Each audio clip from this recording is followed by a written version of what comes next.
Hi everyone and welcome to my day. There has been so much smartphone and wearable tech news coming out lately. Too much to consume. But Motorola did their announcement and they have announced, here we go, I'm reading off my screen, the Moto X, black 16GB, leather 16GB and bamboo 16GB, starting from £419.99. Not too bad. This is available from Amazon in September, so this month, towards the end of the month.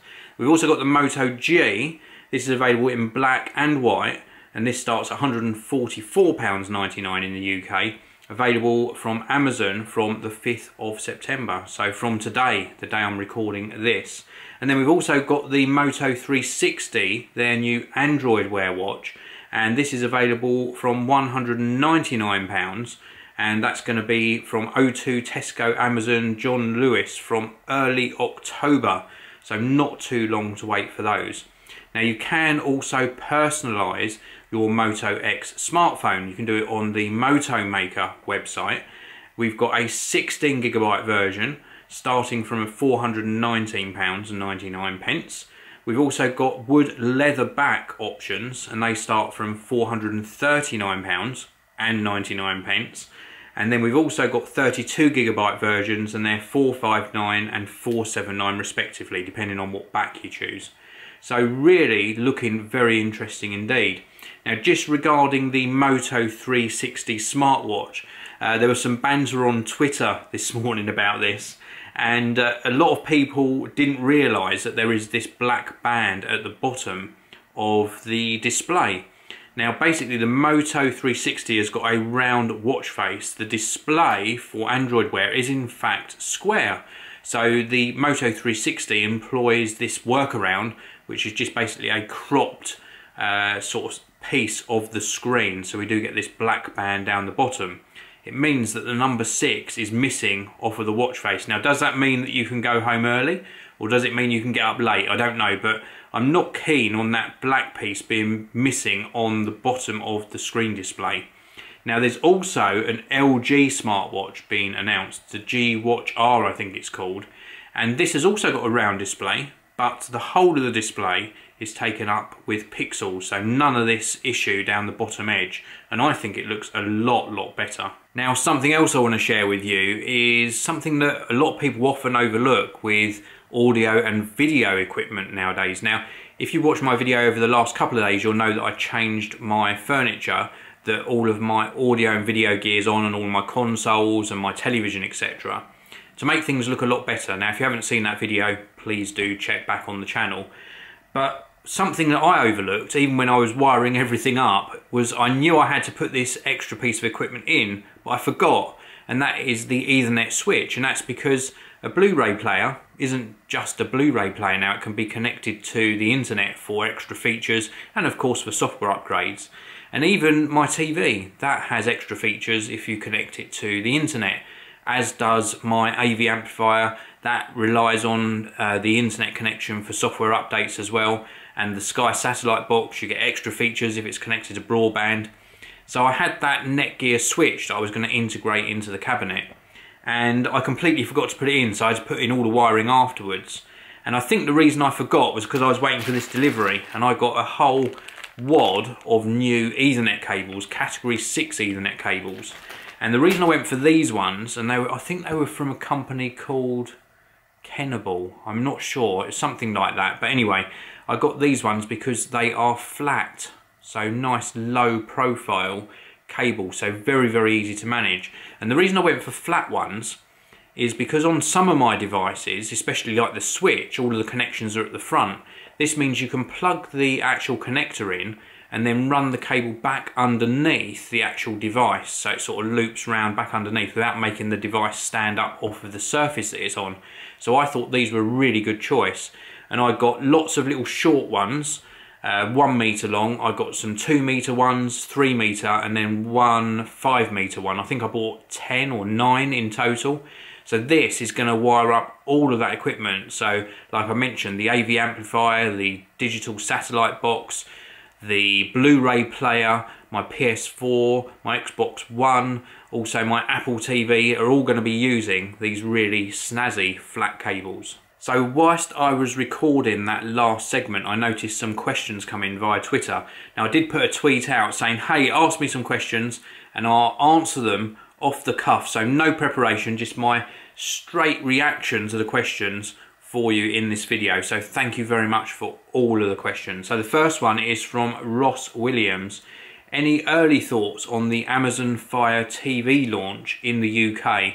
And I am smiling about that one. I'll tell you why I'm smiling, Ross. Oh, and by the way, Ross is a patron, so thank you very much for your support.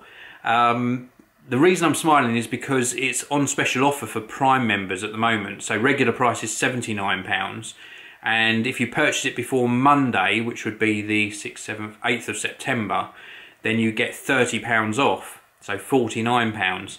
And I have it in my shopping cart because I'm so tempted to purchase it.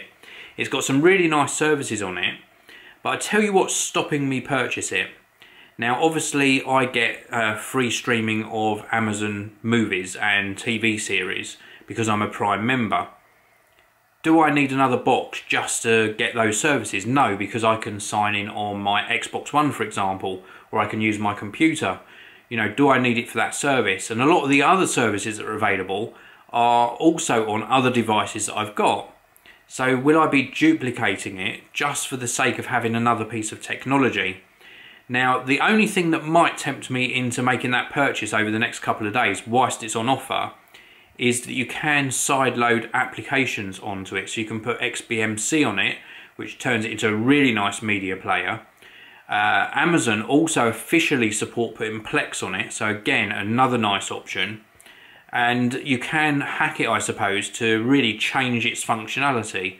So it has got some extra possibilities. So I might purchase one. Let me know what you think in the comments section below. Now Ross also asks another question, and it is, have Microsoft ruined all the work of Nokia in one product with their Selfie phone?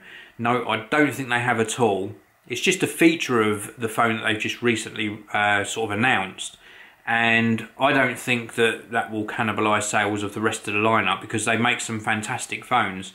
I think what Microsoft really need to do is concentrate on getting more app selection and more app support on the Lumia range of phones. That will do them much more good than launching something with a selfie feature on it. So I hope that sort of answers your question. And then the last question for today's video, and this is from Chris Young. Why did you start YouTube? Well, I have answered this before in many videos, but I don't expect everyone to have seen those videos. So I'll give you a very short story about why I started YouTube.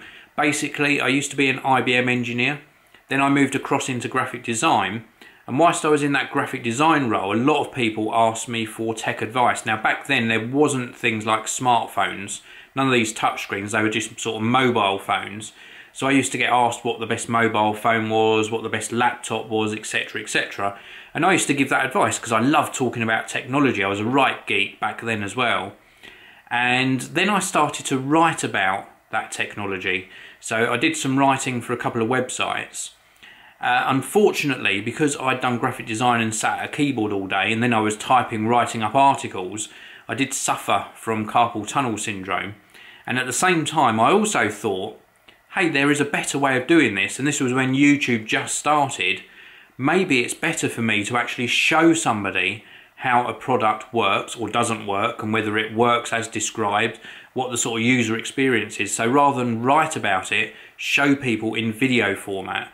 And that's what really got me started on YouTube. I started off doing a video review of a Griffin disco case for an iPod. I think it was the iPod Video or the iPod Photo, one of those two models. And I was just amazed at the response I got. Now this was many years ago, this was about 8 years ago. So there wasn't many people doing that sort of video then, and the response was just amazing. And that really gave me the enthusiasm to do more videos. And I haven't looked back since. It's been amazing sharing all of this experience and knowledge and fun as well that I have with technology with you guys and girls. So anyway, the rest of my day, I've done some recording already. I'm waiting for one delivery so that I can start recording another video series. Hopefully that will turn up very, very soon. But for now, I will say thank you very much for watching. You're going to be watching this midway through your weekend, so have a fantastic weekend. And obviously if you're watching it any time, I hope you have a fantastic day. Leave me some comments and I'll see you all again in the next video. Thank you very much for watching. If you want to see another video of mine, please do click the annotation on the top of your screen now. And also you can click the annotation on the bottom of your screen and subscribe to the Geekanoids channel. Thanks for watching. I'll see you all again next time.